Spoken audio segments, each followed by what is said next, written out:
Oh shit! Well, since I've looked at Dimas Senopati, but we are back with his cover of Seize the We are Day. reacting to Dimas Senopati, which is brand new for both of us. Yeah. We see that he does lots of covers, so we just kind of chose a song that we both know, Avenged Sevenfold Seize the Day. Beautiful, amazing song, and we're gonna see what Dimas does. See my vision burn, I feel my memories fade with time, but I'm too young to worry. Right, I want to go back to the beginning already. Gosh, this song starts straight away. I love that we have that start though together, the vocal and the guitar straight away. The warmth to Dimas's vibrato. It's such a big vibrato, that sound right at the end of the phrases, but it's so lovely because we've grown to know that that's him, and like it's just really nice, and it pulls him apart from like the original or just other singers. It's really lovely.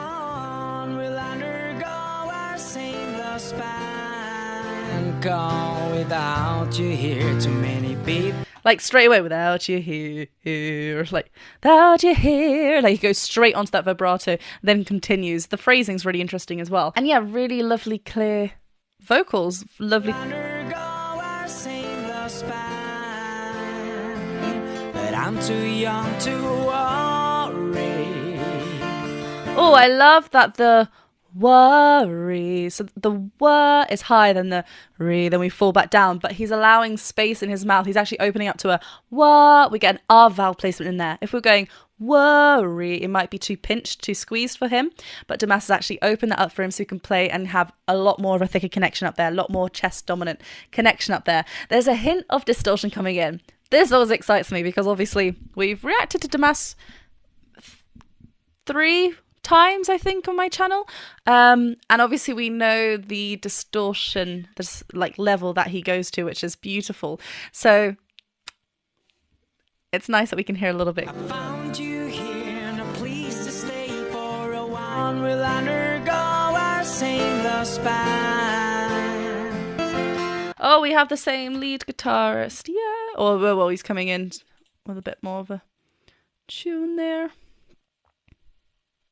Yeah, Jafar there, he's just popped on. We saw him walk, didn't we? Straight through. Yeah, I love there's this kind of bright ping in his voice. I mean, obviously he's got like not an effect on his microphone, but maybe some like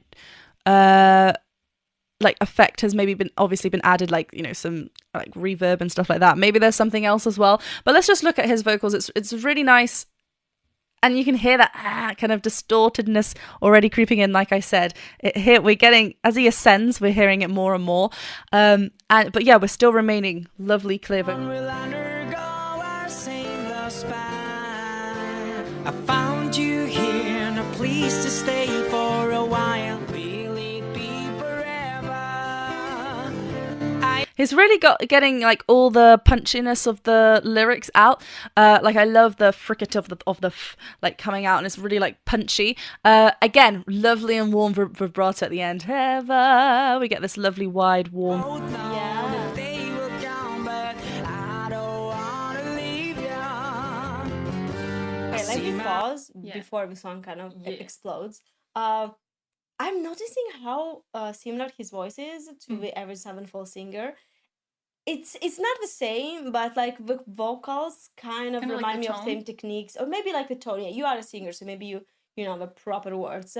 But I'm wondering if they're actually similar, or if maybe what Dimas does is that he kind of tries to sound as similar as possible to the original singer. Because this is like again the first time that we approach him, but I'm surprised about how similar. Yeah, the he does have a voices are. similar kind of. Yeah, I could see that. I don't know how to describe it. In my head, it's like bubbly. I know that it probably makes no sense.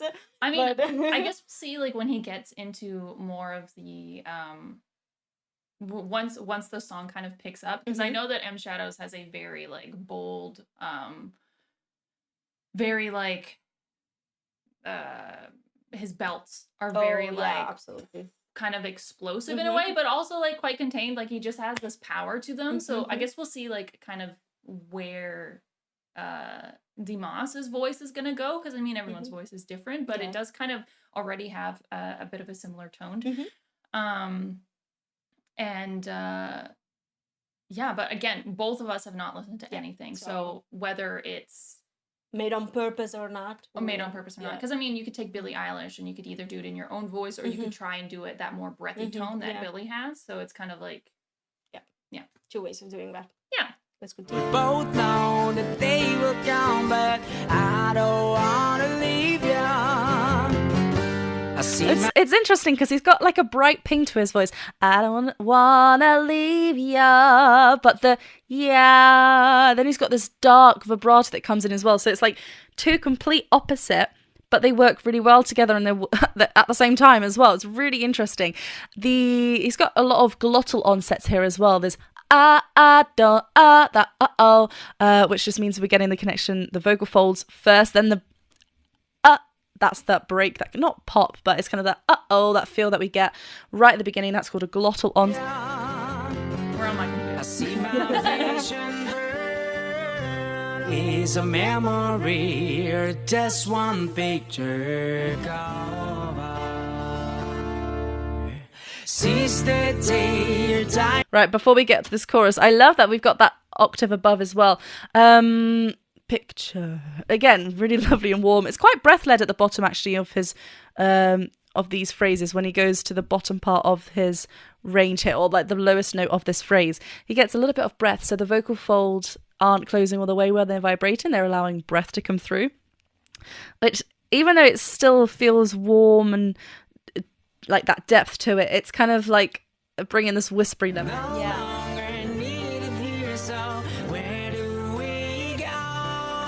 This. Do you see what I'm saying? There's certain moments where he kind of leans into it, and it does definitely like have that same vibe as M Shadows. Yeah. So I'm so curious to know now if he's doing this on purpose because he wants to sound like him, or if this is just like his voice. I have the impression that because he does so many covers, that he probably tries to sound as close as possible to the original singer, which is super hard, I believe. It is hard. It's not easy to mimic another person because, again, like everyone's voice is different. So, I mean, he could be adding like a little bit of M Shadow's flavors, but he might take it his own direction. But again, it is a reproduction of the same song. But I mean, it can be hard when you do try to go in and cover a song. It's like you do have that original artist in mind, so it might be a bit inspired. Oh, so. my Oh no! My earbuds are too big, guys! I'm too small! Okay. Let's go. Where do we go? Will you? I love how like it's really when we're adding in a double vocal, I'm guessing it's Dimas still at the top, just added in after, or you've got to make sure the phrasing's the same, unless deliberately the singer doesn't, or the vocalist doesn't want it to be obviously the same phrasing as our lead vocals. But here we're getting the same vocals, which means in Dimas's case the vibrato as well, because if one's going straight tone, one's vibrato, it's going to sound like uneven, like something's not fitting. But we're getting the same here, the same breathing, the same phrasing. Even here at the end, that glissando, that slide down. A melody, a memory, just one picture. That girl, what if there is no internal light? So yeah, he's maintaining this kind of bright da da da da, and there might be a little bit of a lift of the larynx as well, because what happens when we lift that larynx, we are going to shorten that vocal tract.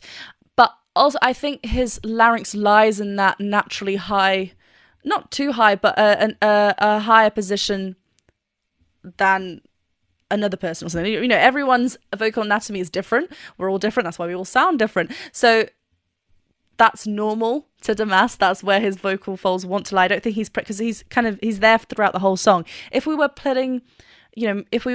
placing and changing the shape, if we were lifting the larynx and keeping it there through the entire song, and it was not where the larynx naturally wants to lie, then it might feel like it's getting a bit tired, because obviously we're playing around with the larynx and we're putting it in a place where it doesn't want to naturally lie. But here, because Dimas is keeping this throughout the whole song, I think this is where his larynx wants to lie. Otherwise he'd get tired, and we know that he can keep on singing and throwing distortion at us and, you know, then go nice and smooth. So I don't think it's in an uncomfortable place for him. So that's why naturally we're getting this brighter sound, because the vocal tract, the journey from the larynx and then out, is shorter. That's all. That's why we're getting a bit more of a bright. A melody, a memory, a melody, a memory, just one picture. Since the day that I regretting the time you lost in something. Since the day that I regretting the time you lost in something. Go with. And he keeps going over, which is really nice. Notice here how so we've obviously gone up the octave, we're throwing lots of distortion, we're getting in, keep maintaining this chest connection up here, but we're showing a lot of teeth. This is a great way to keep that bright ping, and we're spreading a little, not to the point where he is losing control. Sometimes when we have a spread, sometimes we might feel like we're losing a bit of that control, and it might become shouty and yelly. Obviously, if this feels right for you, then this feels right for you, because every singer is different. We're all going to feel comfortable in different areas of our voice and do things that help us. Dimas is keeping this, like the teeth shape. It helps maintain that bright chest feel rather than kind of narrowing it and going maybe too mixy, too balanced. He wants to maintain that kind of speech-like quality.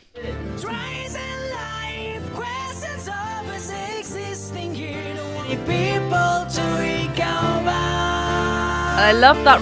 But then, like, even though he's doing this, sorry, I just want, like, the tongue is relaxed, and the tongue plays a huge part. If the tongue is holding lots of tension, everything else becomes tense. But the tongue's just like chilling. He's just doing what it needs to do. So what if I never hold you? So what if I never hold you?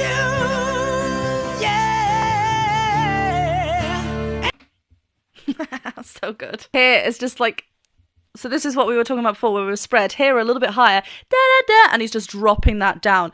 Yeah, like we're in a higher place, so he's needing just to narrow that so he can navigate that and not feel too like spread out of control. But we're still getting that ping from the teeth. It's really hard to talk like that.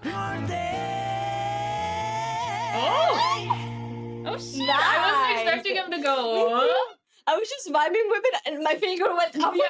Just like it's going this way. Where are we going? Tell me what we have is real. And again, he's still maintaining that vibrato right at the very end. Even though we've got this distortion, as he slides up, that vibrato creeps in. I mean, this is a harsh kind of quality, right? That distortion, that kind of like up there, and he's repeating that. We need to make sure that we're supported. We need to make sure we're controlled and not just kind of like, if this was squeezed, he wouldn't be able to keep repeating this. So everything is working with him. And I love that he's holding on to it. Ooh. Yes. Yeah, you know, not changing onto the diphthong. Day. Sliding on the open A rather than day. Sliding on that.